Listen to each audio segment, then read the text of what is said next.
नमस्कार साथियों, मैं विकास आप सबको आपके अपने चैनल योग तरंग में हार्दिक स्वागत करता हूँ। आप सबके लिए आज हम तनाव और दुश्चिंताओं के ऊपर योग का सेशन लाए हैं। जैसा कि आप सभी जानते हैं, आज के व्यस्त लाइफस्टाइल और भाग दौड़ भरी जीवन शैली ने हम सबों को न चाहते हुए भी तनाव और दुश्चिंताओं के भंवर जाल में फंसा रखा है। इससे उबरना तो हम सभी चाहते हैं, लेकिन उबर नहीं पाते हैं। आप सबको पता होगा, तनाव अर्थात टेंशन जो है, हमें आपके अतीत में हुए घटनाओं को बार बार याद करने से होता है, जबकि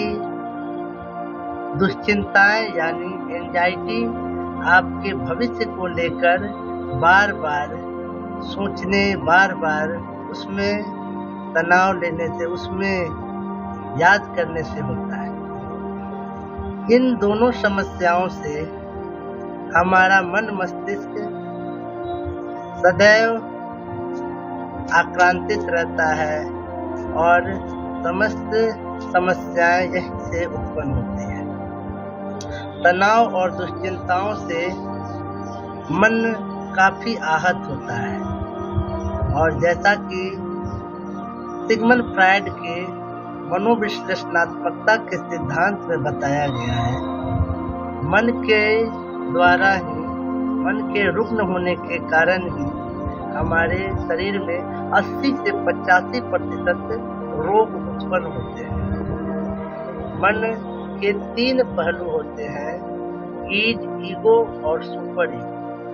ईड हमारी समस्त इच्छाओं का केंद्र होता है। यह इच्छाएं अगर हम कार्य रूप में परिणत कर पाते हैं तो यह चेतना के स्वभाव में जाता है।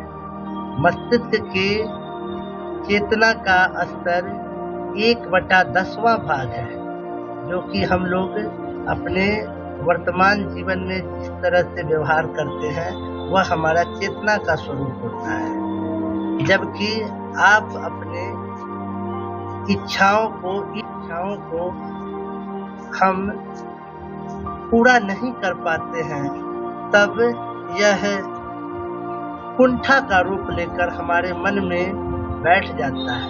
ये कुंठाएं, ये दमित इच्छाएं हमें धीरे धीरे काफी रोगग्रस्त करते जाती है। यह कुंठाएं हमारे अवचेतन मन में दमित होती जाती है। मनुष्य के मन मस्तिष्क में अवचेतन का स्तर 9/10वां भाग होता है। यही हिस्सा हमें धीरे धीरे रुग्णता की ओर, मानसिक तनाव की ओर, अवसाद की ओर लेते जाता है, और इस प्रकार हम सभी तनावग्रस्त और रोगी होते जाते हैं। तो आज हम सभी योग के द्वारा इन्हीं तनाव और दुश्चिंताओं अर्थात आप अपने टेंशन और एंजाइटी दोनों को दूर करने का अभ्यास सीखने वाले हैं, जिसके लिए हम सभी केवल और केवल 3 अभ्यास करेंगे, जिसमें 2 आप आसनों का अभ्यास और 1 प्राणायाम का अभ्यास नित्य दिन करेंगे। और महज इन तीनों अभ्यास के द्वारा आप सभी बिल्कुल स्वस्थ, निरोगी और प्रसन्न चित्त मन के साथ सदैव इस वातावरण में आनंद के पात्र बनेंगे। तो सर्वप्रथम तनाव को और दुश्चिंताओं को दूर करने के लिए प्रथम अभ्यास अकर्ण धनुरासन का, अर्थात बिना धनुष के बाण चलाने का अभ्यास करने वाले हैं। यह काफी आनंददायक अभ्यास है, जिससे आपको काफी प्रसन्नता की अनुभूति होगी। इसके लिए सभी लोग सावधान की मुद्रा में खड़े हो जाएंगे। अपने लेफ्ट लेग को थोड़ा आगे कर लेंगे, राइट लेग पीछे, लेफ्ट लेग आगे, थोड़े से अपने पैर को लोच ले लेंगे। इस प्रकार अब अपने लेफ्ट हैंड को बिल्कुल कंधे के समानांतर इस प्रकार लाएंगे, अंगूठे को सामने की ओर। अब यह अंगूठे के नाखून को ही देखेंगे, यही आपका लक्ष्य है। एक काल्पनिक धनुष आपके हाथों में इस प्रकार, दूसरे हाथ से तीर को कमान पे चढ़ाते हुए लंबी गहरी श्वास भरेंगे, अपने नाखून को देखते हुए, वही आपको लक्ष्य को देखते हुए लंबी गहरी श्वास भरेंगे और हूं की ध्वनि के साथ इस प्रकार छोड़ेंगे। पुनः लंबी गहरी श्वास, पूरी दृष्टि आपके अंगूठे के नाखून पर। इस प्रकार 3 अभ्यास करने के बाद दूसरे लेग से अर्थात राइट लेग को आगे करेंगे, लेफ्ट लेग को पीछे, थोड़ा पैर को लोच लाएंगे, राइट हैंड को कंधे के बिल्कुल समानांतर, मुट्ठी को एक काल्पनिक धनुष के समान पकड़ लेंगे, अंगूठे को सामने की ओर, अंगूठे के नाखून को देखते हुए दूसरे हाथ से तीर को कमान पे चढ़ाएंगे, लंबी गहरी श्वास भरेंगे, प्रसन्न चित्त भाव के साथ पुनः लंबी गहरी श्वास और एक अंतिम अभ्यास। इन 3 अभ्यास के बाद आप सभी दूसरे अभ्यास के लिए सज्ज हो जाएंगे, जिसका नाम है काष्ठ संकरणासन, यानी कुल्हाड़ी से लकड़ी काटने का आसन। दोनों पैर को अपने कंधे के माप से थोड़ा सा ज्यादा फैला लेंगे, एक काल्पनिक कुल्हाड़ी अपने हाथों में लेते हुए शरीर को नीचे झुकाएंगे, श्वास को छोड़ते हुए नीचे लंबी गहरी श्वास भरेंगे, आंखों को बंद करेंगे, बंद आंखों से अपने तनावग्रस्त बातों को, दुश्चिंताओं को अपने मानस पटल पर लाने का प्रयास करेंगे। और यह लाना बिल्कुल सहज है, क्योंकि इन्हीं विचारों के, इन्हीं भावनाओं के इर्द गिर्द हम घूमते रहते हैं। थोड़ी सी विचार करने पर ही ये भावनाएं आपके मानस पटल पर आ जाएंगी। लंबी गहरी श्वास भरिए, उन विचारों को याद करते हुए एक तीक्ष्ण प्रहार फूंह की ध्वनि के साथ पुनः लंबी गहरी श्वास भरते हुए ऊपर, आंखें बंद, विचारों को ध्यान में लाएं, लंबी गहरी श्वास भरें, पुनः एक अंतिम अभ्यास, लंबी गहरी श्वास भरते हुए आंखें बंद, विचारों में जाएं। यहीं से दोनों हाथों को इस प्रकार क्रॉस करते हुए श्वास को पुनः छोड़ते हुए नीचे और एक अंतिम अभ्यास, लंबी गहरी श्वास भरते हुए इन आसनों के बाद आप हम सभी प्राणायाम के एक अभ्यास करने वाले हैं, जिसका नाम है भ्रामरी प्राणायाम। इसके लिए आप किसी भी सुविधाजनक आसन में इस प्रकार सुखासन, अर्ध पद्मासन या पूर्ण पद्मासन, किसी भी सुविधाजनक आसन में आप बैठ जाएं। दोनों हथेलियों को इस प्रकार, अपने अंगूठों को इस प्रकार लाएं, ज्ञान मुद्रा में आ जाएं, लंबी गहरी श्वास भरें, आंखों को बंद करें। एक लंबी गहरी श्वास प्रश्वास के बाद मन को स्थिर कर लें। अब सभी भ्रामरी प्राणायाम के लिए अपने हाथों को एक विशेष प्रकार के मुद्रा, षडांग मुद्रा में लाएंगे।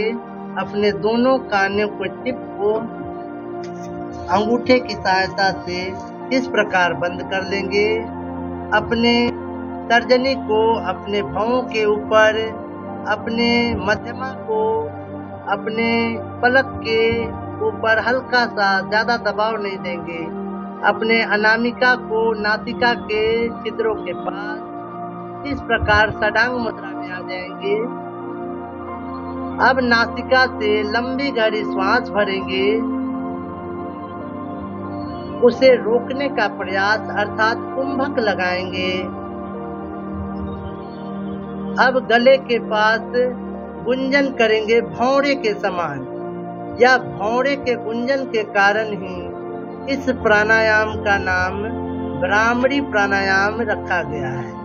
गले के पास भौरे का गुंजन करते हुए श्वास को बाहर छोड़ेंगे।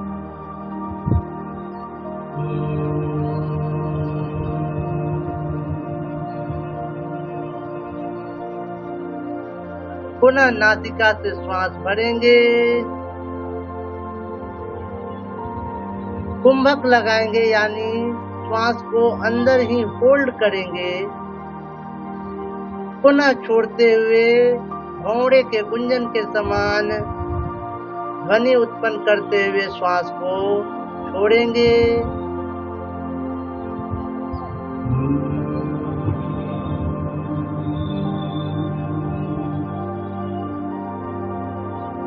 यह क्रिया 5 से 10 बार दोहराएंगे।